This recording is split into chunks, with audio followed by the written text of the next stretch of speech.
Class 9th is chapter 2. NCERT chapter 2, force and Newton's laws of motion. You have read first law, second law. Now you can study Newton's third law of motion. Newton's third law of motion. To every action, there is an equal and opposite reaction. So it acts on two different body. Action on one body, reaction on other body. अगर दो ball टकराते हैं आपस में, एक दूसरे को क्या करते हैं, एक पे एक्शन दूसरा रिएक्शन.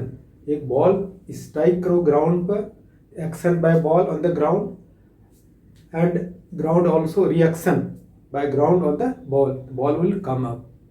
इसलिए दो बॉडी, जिससे I am just walking, so I am applying force on the ground by my foot and ground also exerts force on my foot, so just I walk.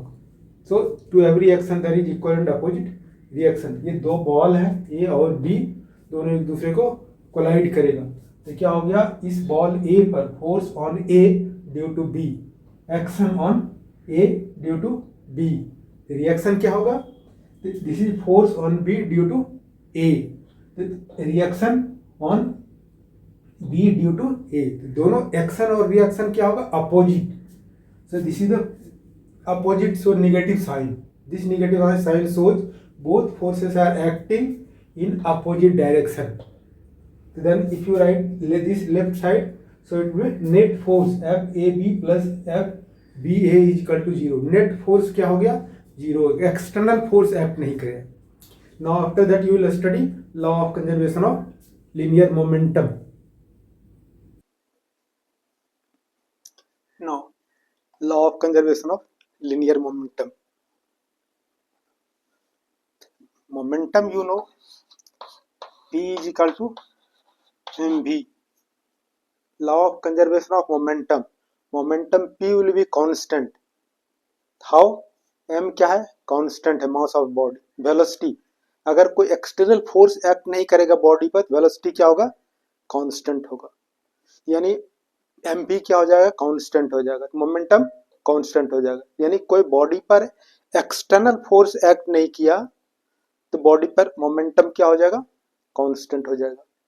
तो for an isolated system, statement क्या हो, for an isolated system, यानी कोई external force is not acting on the body, the total momentum of the system is conserved. The total moment of system क्या होगा, conserved हो जाएगा. यहाँ पे एक बॉडी हो गया, एक बॉडी का मास है, हम दो बॉडी कंसीडर करते हैं. We are considering a system having two bodies of masses m1 m2 moving with velocities u1 u2 in a straight line.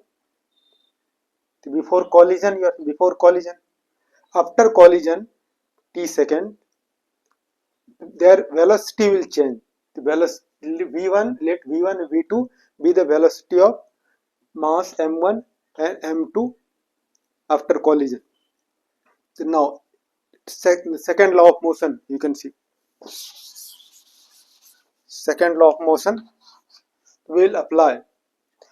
F12 is the force on body A due to B. F21 force on body B due to a body A. Now second law of motion you have read. Second law of motion you have read, F is equal to ma, और F क्या कर सकते हो, m a के place पर a is equal to क्या है, v minus u by t. यहाँ पर लिख सकते हैं v minus u by t. यानी क्या हो जाएगा, F is equal to m v minus m u by t. ये क्या होगा, चेंज इन मोमेंटम, और ये change in momentum, final momentum, initial momentum, change in momentum by time. ये वी आर अप्लाइंग, दो बॉडी है, अपने से एक दूसरे को कोलाइड किया तो क्या होगा, force on. Now we are applying Newton's third law, applying Newton second law. So क्या हो जाएगा, force on A due to B. तो इसका मोमेंटम क्या हो जाएगा, final momentum m1 v1, final momentum m1 v1 और initial momentum m1u1 by time. अब क्या होगा, फोर्स जब कोलाइड करेगा, एक्शन ऑन ए हो गया और ये reaction on B, force on m2 due to 1 due to A. तो इसके क्या हो जाएगा, इस पर इसका फाइनल मोमेंटम क्या हो जाएगा, ये formula we are using m2v2 minus m2u1 change in momentum of body b by time t। तो now according to third law of motion क्या होगा, F12 is equal to minus F21। अब F इसके place पे value put करते हैं, इसके place पे ये वैल्यू पुट करते हैं।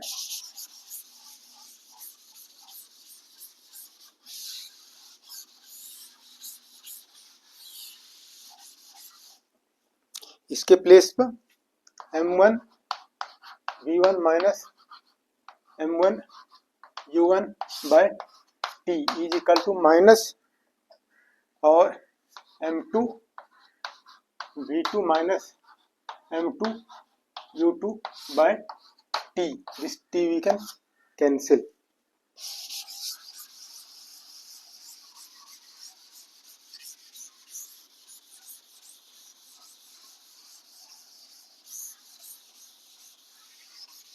now we can arrange, ये क्या हो जाएगा, m1 v1 या m1 v1 minus m1 u1 is equal to, minus से मल्टीप्लाई करेंगे, ये देखो माइनस से मल्टीप्लाई करेंगे तो क्या हो गया, माइनस m2 v2 और minus into minus plus m2 u2।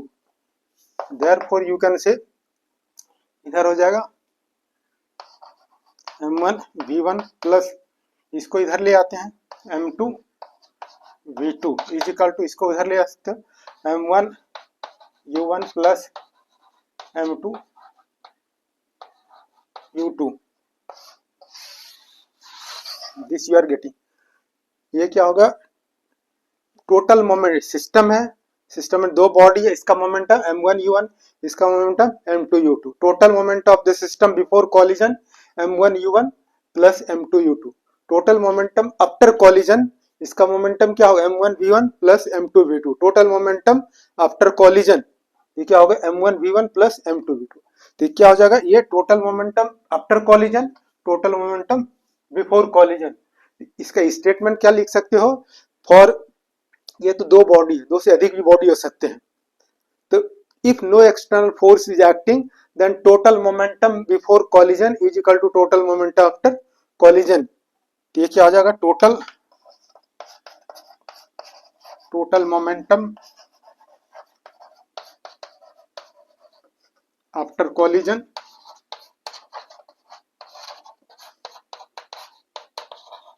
Is equal to total momentum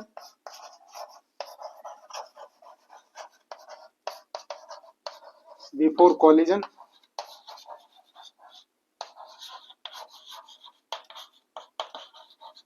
इस तरह से statement and proof you can study, total moment of the system remains conserved if no external force acts on the body. So you have read Newton's third law of motion and law of conservation of